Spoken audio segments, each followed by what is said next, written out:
Quoi de neuf, docteur? C'est une nouvelle rubrique qui date depuis quelques semaines où Charles, un auditeur, vient nous exposer des fois ses émotions, parfois c'est positif, parfois c'est négatif.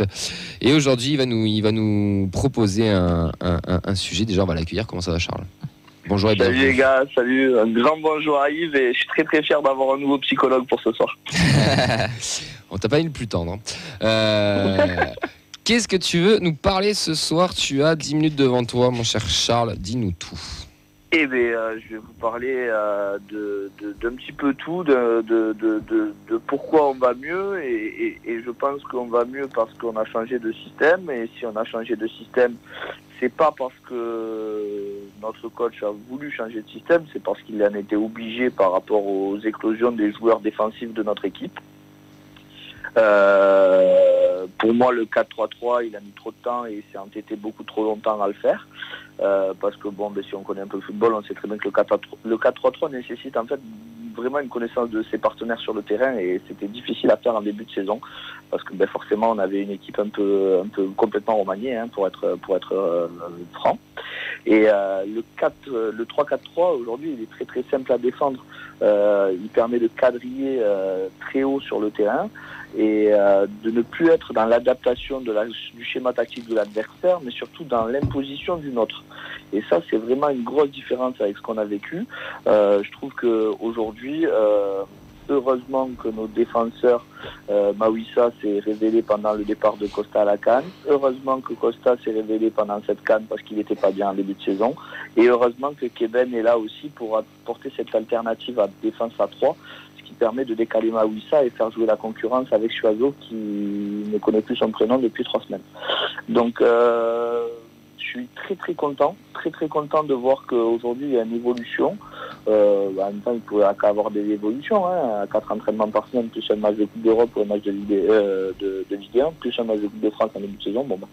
À un moment donné, il fallait qu'il y ait bien que ça tourne dans le bon sens et c'est en train de tourner. Donc je suis apaisé, je pense que ça s'entend ma voix pour une fois. Je suis tranquille, je suis content de voir que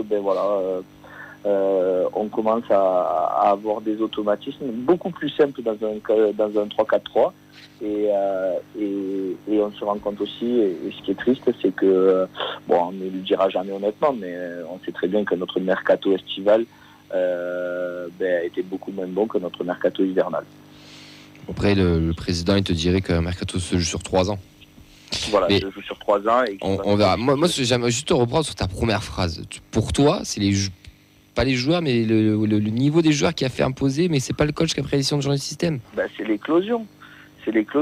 Qu'est-ce que tu dis à Costa quand il revient de la CAN? Tu lui dis tu restes sur le banc alors que tu es dans l'équipe type de la CAN parce que Mawissa fait une super transition? Mais Mawissa a plus joué latéral gauche sur l'absence de Costa que central. Non, sur l'absence de Costa, non. Non, pas sur l'absence de Costa, je veux dire de manière générale. Pardon. Oui, de manière générale. Il a été plus titulaire à gauche. Et s'il y en avait un pour moi qui devait plus se sentir menacé, c'était Soiseau. Ou à droite. Non. Et tu ne penses pas juste qu'ils ont bossé aussi ce système-là, tout simplement, parce qu'il avait été travaillé. Alors putain, sur les amicaux. Il y a un championnat, il y a un match qui est testé. Oui. Mais Paris, non? C'est pas Paris où on teste ça en tout début de saison. Ouais. Donc c'est quand même qu'il avait déjà ça dans les valises. Mais il n'est pas l'effectif. Félicitations à lui. L'avantage, c'est que souviens-toi, à une époque, on disait aussi que, je disais souvent qu'il n'avait pas regardé le frigo, et là, il a regardé ce qu'il avait comme joueur et l'effectif qu'il avait et les joueurs en forme qu'il avait. Donc tant mieux, on va le féliciter. Je ne veux pas lui cracher dessus non plus. Attention, c'est un jeune coach, c'est la première saison, mais je pense que s'entêter en 4-3-3 qui s'est transformé en 4-2-3-1, même si tu veux pas l'entendre, pour moi, Camille, c'était comme ça. Tu sais, il y a quelqu'un à côté de moi qui va te dire un 4-3-3, un 4-2-3-1, c'est la même merde. D'accord, mais en clair, même un 3-4-3, c'est exactement la même chose au final.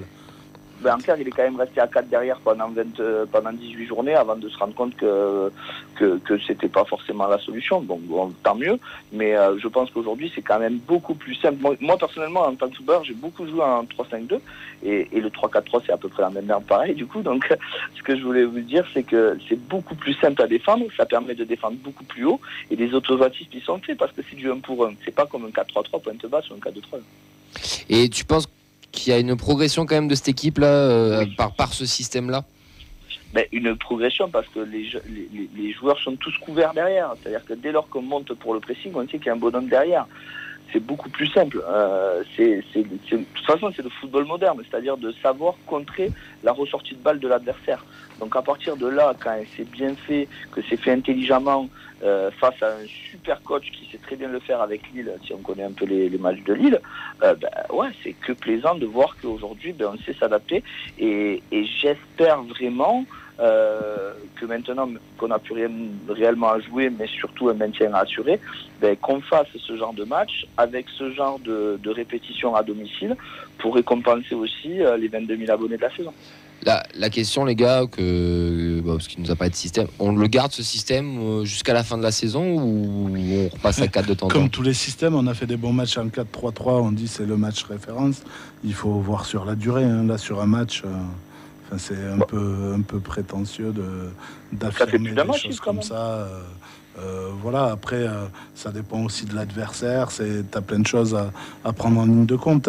Effectivement, Lille essaye beaucoup, et on le sait, de passer par les côtés en cherchant souvent Adam Ounas, qui est l'une de ses menaces principales. Et effectivement, si tu veux prendre Ounas, l'avantage du 3-4-3, c'est que tu as 2 mecs sur lui quand tu es en position défensive. Et effectivement, on l'a vu en première mi-temps, en seconde, il a été complètement éteint. Il a complètement disparu. Ce qui n'est pas pour nous déplaire. C'est toujours beaucoup d'amour pour cet ancien Bordelais au melon incommensurable. Tu trouves? Il avait su se comparer à Ben Yedder, à dire que Ben Yedder ne valait pas un pichet de cidre à l'époque quand même. Moi j'ai une question pour aller peut-être au-delà. Est-ce que c'est pas réellement un changement de système, mais surtout qu'on a arrêté de s'adapter à l'adversaire et de jouer pour nous, entre guillemets? Parce que j'ai l'impression que pendant un moment, tous les coachs adverses ne faisaient que nous dire on n'arrive pas à comprendre dans quel système joue Toulouse, parce qu'à chaque fois on s'adaptait à l'adversaire. Personne ne comprenait. Et que là, peut-être que est-ce que c'est pas juste arrêter de se poser la question et de jouer, d'imposer notre système, notre jeu et entre guillemets advienne que pourra. Après, on joue à 3 derrière parce qu'en face c'est Benfica, parce qu'en face c'est Lille. Oui, est-ce que contre le Havre, on fera le même système ou est-ce qu'on repasse? Oui, moi j'aimerais bien qu'on garde ce système parce que je trouve qu'on est beaucoup plus à l'aise dedans que dans le système qu'on avait depuis le début de la saison. Mais c'est vrai que contre les équipes qui vont bétonner derrière de bas de tableau, est-ce que ça va être vraiment. Est-ce que ça va nous apporter ce que ça nous a apporté là contre des grosses équipes?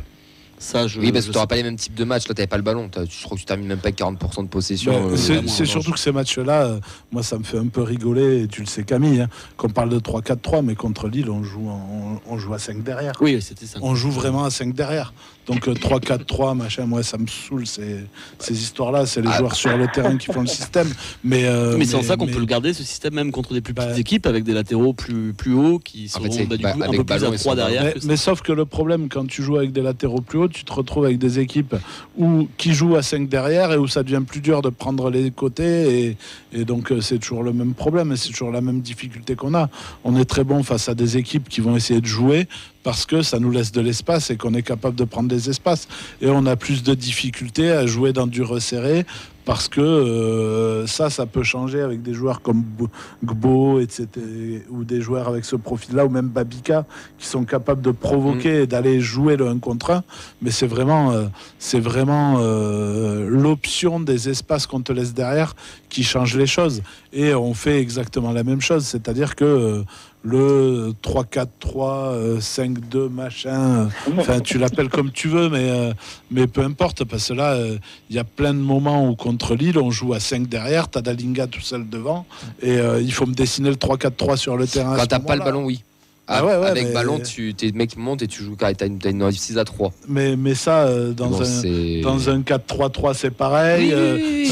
C'est toujours pareil. Donc, avec ballon et sans ballon. On aime ça, on aime la data, en parler, etc. Au final, si t'as pas le feeling entre les joueurs et que il n'y a pas la complémentarité entre les joueurs, c'est plus ça qui est intéressant. La complémentarité, la capacité au dépassement de fonction. Parce que là, ce qu'on remarquera, c'est surtout, ça prend les couloirs, mais il y a toujours de la couverture. Oui.